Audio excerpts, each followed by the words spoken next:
என்பது சரியான இலக்கிய நடையில் அமைவது கிடையாது. பேச்சு வழக்கில் சொற்கள் குறுகி ஒலிக்கும்.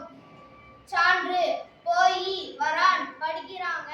எழுத்து வழக்கு என்பது கையினால் எழுதுவது ஆகும். எழுத்து வழக்கு ஆனது சரியான இலக்கிய நடையில் அமைவது உண்டு. எழுத்து வழக்கில் சொற்கள் முழுமையாக ஒலிக்கும். எடுத்துக்காட்டு: போய் பிடிக்கின்றனர் வருகின்றான். என்கிட்ட கொடு, என்னிடம் கொடு. பேசாம இரு, பேசாம இருங்கள். எனக்கு தெரியல, எனக்கு தெரியவில்லை.